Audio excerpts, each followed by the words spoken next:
له چاقې ښځې سره له شانه په دې طریقې سره سیکس وکې بیا یې په عمر کې نه هېروې. سلامونه او نیکې هیلې دوستانو، خدای وکړي چې روغ جوړ او خوشحاله اوسئ. نن د یو بلې ویډیو ته د معلوماتو نړۍ چینل څخه تاسو ته ښه راغلاست وایم او هیله کوم چې زموږ چینل سبسکرایب کړئ او خواته د ګونګرو نشان ووهئ تر څو نورو په زړه پورې ویډیوګانې تاسو ته وړاندې کړم. دوستانو، کوروالی او یا سیکس داسې یو عمل دی چې د هر چا زړه ورته کیږي. که هلک وي نو غواړي یو جلۍ سره سیکس وکړي او که واده شوي وي نو خپل میرمن سره سیکس کوي.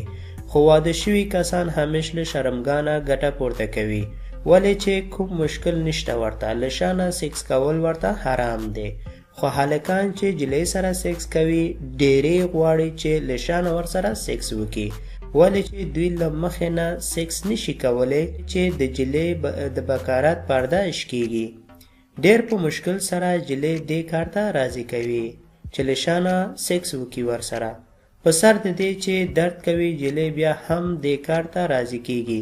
خو که جلۍ چاغه وي نو دې طریقې نه کار واخلي.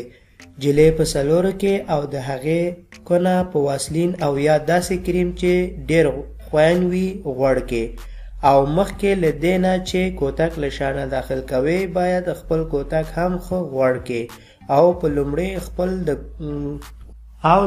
خپل ګوتې پکې دننه کې چې لږ وازه شوه نو بیا کوتک سر ور داخل کې ورو ورو مخته وروسته کې، بیا نو هغې ته ووایي چې په خپله مخته وروسته شي چې د درد احساس ونه کړي. له شانه سیکس کول یو ډېر بد عمل دی ورونو.